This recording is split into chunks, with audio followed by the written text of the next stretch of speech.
Jim again. And Kelly. And Kelly. And our cameraman, Kenny. Hi, Kenny. Take a bow, Kenny. They can if you turn the camera around. It's going to be a real close view. Anyway, Kelly deserves some thumbs up. Come on, guys. We only got like 16 hits. Come on, give us some likes. All right, we'll start off with the rear. We scavenged the 1-ton springs. We had those taken to Tampa Spring, had them re-arced, and we put the insulators in between. They did all that. Threw a little paint on them just for effect. We're going to go with the factory lift and the factory 4-wheel drive U-bolts and the rebound. I don't know how much lift you put in it, so I've got the standard height 4-wheel drive shocks and a +2 inch. Depending on how it winds up is what we'll be using. You probably remember this from the first video. It looks a little better now. We wound up doing all the ball joints. The both hub assemblies were junk, so we replaced those. We replaced the hoses because they're 312,000 miles, who knows. Outer tie rod ends we redid, they were crappy. This U-joint was also frozen up, so we replaced that.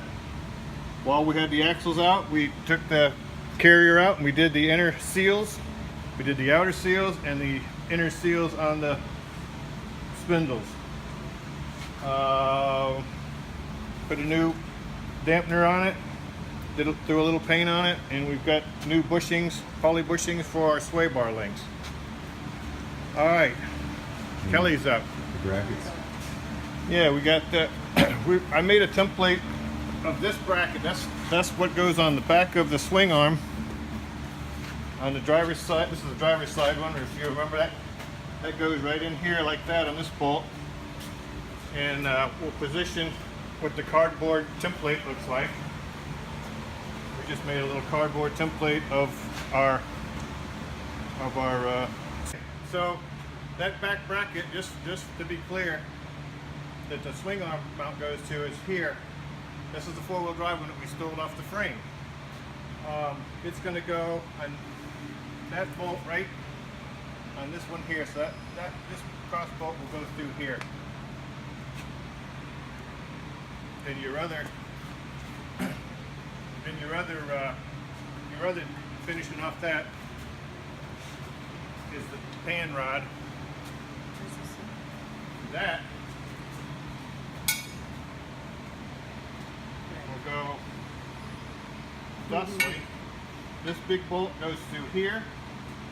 The back bolt is your starting point that goes on the front corner of the shock tower, and then you got to find the front bolt and these two on the cross member for the installation of the 99s through 04s. I think the 05s have those bolt holes. I'm not sure. I couldn't find one. Okay, go ahead. Well, no, let me get some flashing light out here. So so we've got some help on some of the bolts. We have to put this hole in, it's not there. Also, this bolt underneath. These two holes are in our frame. This one is not. We'll have to drill that one. And we put the 8 grade 9/16 bolts all through all these holes. I did a little checking. It looks like 05 and up, you wouldn't have to drill these holes, but 04, if you had 2-wheel drive, you had coils. If you had 4-wheel drives, 99 to 04, you had leaf springs in the front. So I think that's why we got to drill a couple more holes here and there. So when we take the 2-wheel drive spring perch out, we're putting the one we stole from the 4-wheel drive, which has this hole here, which we do not have in the frame. We'll have to drill that. This is when we put this in. This hole will show you where we have to drill that hole. That's our starting point. You should see how funny you look when you ask people, hey, can I look under your Super Duty? I'm trying to do a conversion. It looked like you got 3 heads. But anyway, it's all for you guys.